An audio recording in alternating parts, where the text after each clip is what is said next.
আসসালামু আলাইকুম, welcome back to my channel Musammad শেখার। আপনারা সবাই কেমন আছেন? আলহামদুলিল্লাহ আমি অনেক ভালো আছি। অতটাও ভালো নেই, কথাটা শোনার পরেই বুঝতে পারবেন।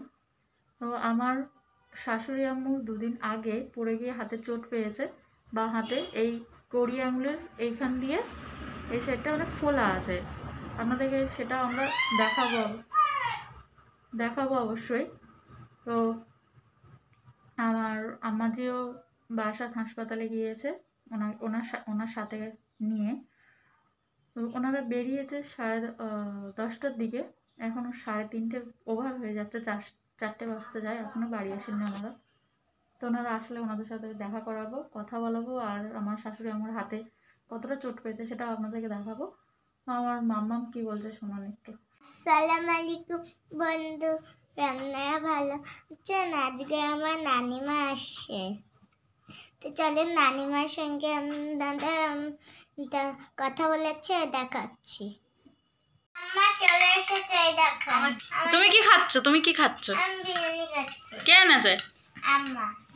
আর কি এনেছে? আর এইটা মুচু করছি। দাদিমাও তো এনেছে। কি ছোলা কিনে এনেছে? ছোলা আর কি বলবে মাখা। সে আপনার হাত দেখাবো বলছিল, হাতটা দেখান একটু। কার হাত দেখাবো? দর্শকের।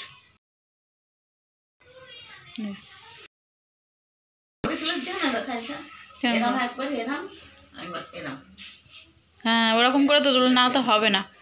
আমি গিয়ে ওই টেবিলে উঠে বসেছি, বুঝলেন বাবা। আব্বাজি আম্মাজি যখন আসেন, তারপর যখন বাড়ি চলে যান, উফ, সে কষ্টের কথা বোঝানো যাবে না। বন্ধুরা, আমার আম্মা এসে তো চলে যাচ্ছে এখন। তোমার কষ্ট লাগছে না?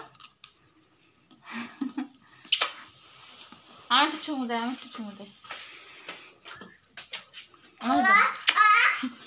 চলো চলো চলো চলো চলো চলো চলো পরে গেলে কি হতো? তাই গেলে ভালো হবে। তাহলে এই ডাক্তারের হাতেই পড়বো কালকে না গিয়ে।